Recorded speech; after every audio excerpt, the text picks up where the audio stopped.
Kumusta kayo mga padreng at welcome back na naman sa ating channel. Ang channel na kung saan pwede kang matutong mag-wiring, troubleshooting at marami pang iba. Dinala dito ni padreng yung kanyang motor dahil wala daw kuryente. Sa pagto-troubleshoot ng ganitong wiring o walang kuryente, dapat alam natin yung basic. So, check na muna natin yung kanyang high tension wire kung totoo nga bang walang kuryente. So, yan, naka-on. So, i-check natin kung may kuryenteng lalabas at tadyakan natin yan. So, yun, wala. Ayan o, wala. Tutok natin. Walang kuryenteng lumalabas. Kaya naman sa bidyong ito mga padreng, ituturo ko sa inyo kung paano natin mapapalabas yung kuryente ng motor na ito.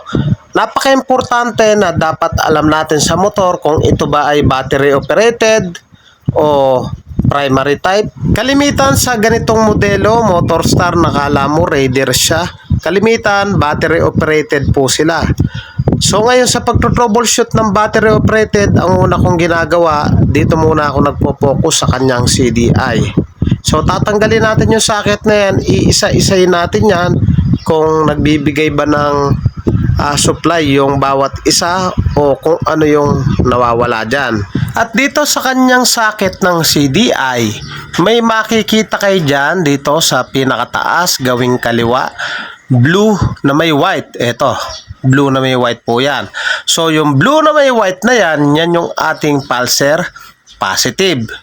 Ngayon yung gawing kaliwa, pinakababa, yung kulay green na may stripe na white, yan po yung ating pulser negative.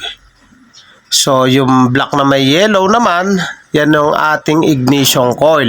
Ayan, yung nakikita nyo yung wire na yan, black na may yellow, ignition coil. Yung solid na green, siya naman yung ating negative. So ito-troubleshoot natin yan gamit yung ating test light. Ang hahanapin natin ay negative.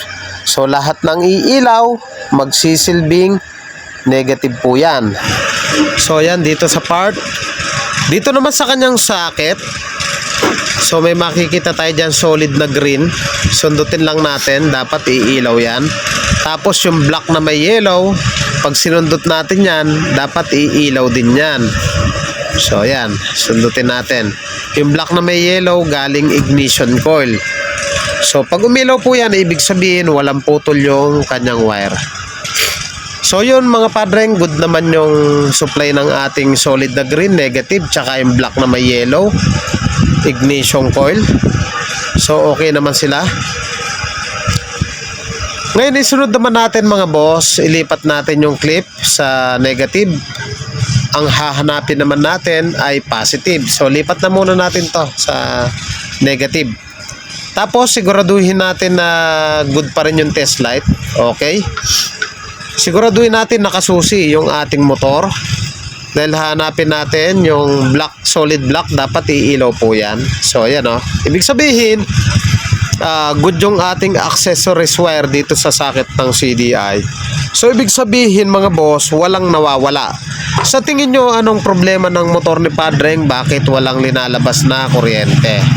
At dito naman sa kanyang ignition coil, yung wire na black na may yellow. So may gagawin po tayo dyan. So ibalik na muna natin yung kanyang CDI. So yan, naibalik ko na. Tsaka natin hugutin yung black na may yellow dito sa ating ignition coil. So ang gagawin lang natin dyan, papasukan natin ng wire yan at ikikis-kis natin sa body kung maglalabas ng kuryente. So tanggalin na muna natin at papasukan natin ng kapirasong wire. Tapos kiss-kiss natin dito sa body. So yung mga padreng, nasuotan na natin ng wire. Ito, black na may yellow. So naka-on yung ating susian. Kiss-kiss natin sa body, dapat mag-i-spark yan. So tadyakan natin.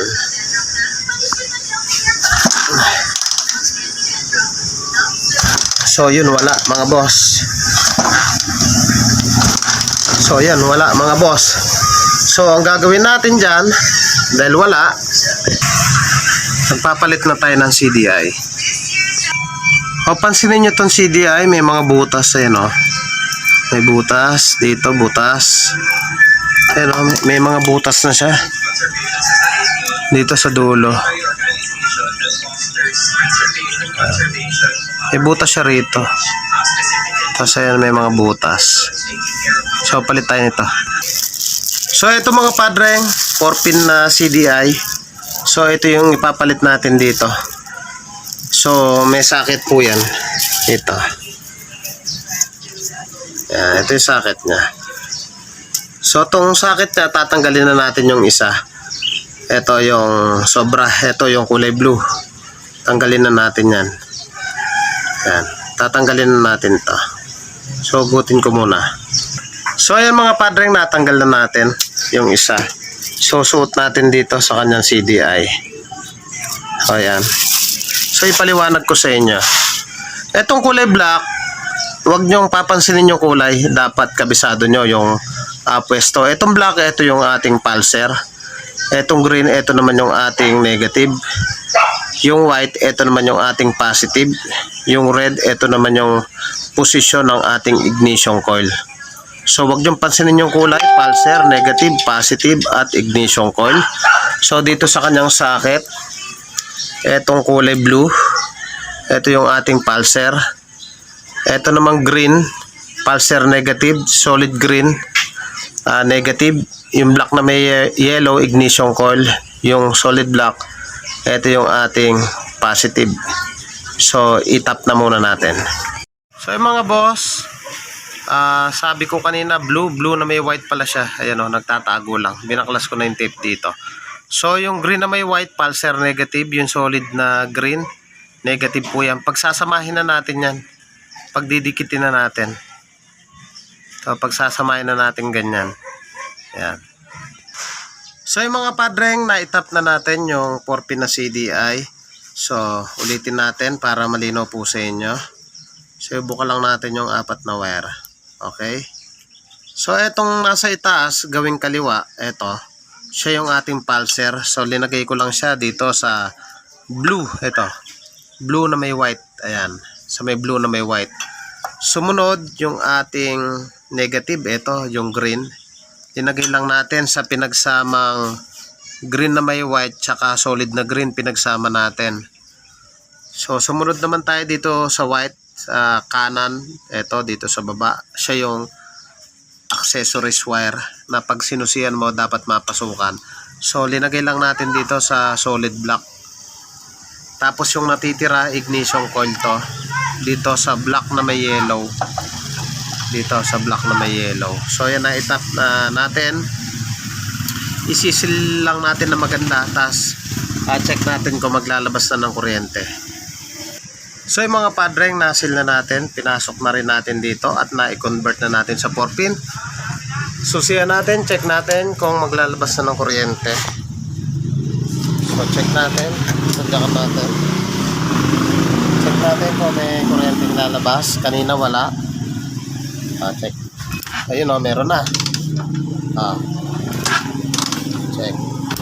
Ayun o, meron na mga boss. Okay. So, kabit na natin yung kanyang high tension wire. Ay, yung cap asinoise, yung spark plug cap. Tapos paanda rin natin. So, yung mga padreng, rinect ako na muna. Try na muna natin paanda rin dahil yung kanyang spark plug cap medyo corrosion na. So, start natin.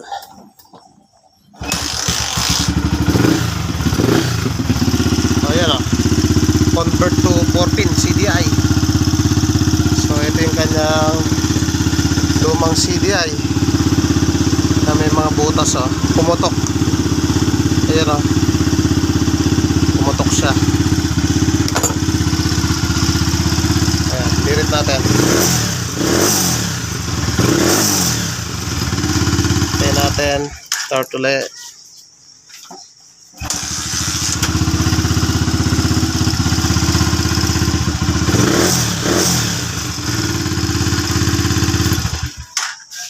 So yung mga padreng, kung nagustuhan nyo yung ganitong tutorial at bago ka pa lang sa akin channel, huwag nyo pong kalimutan na paki-like, paki-subscribe at pakihit na rin po yung notification bell para updated po kayo sa mga videos na kagaya nito.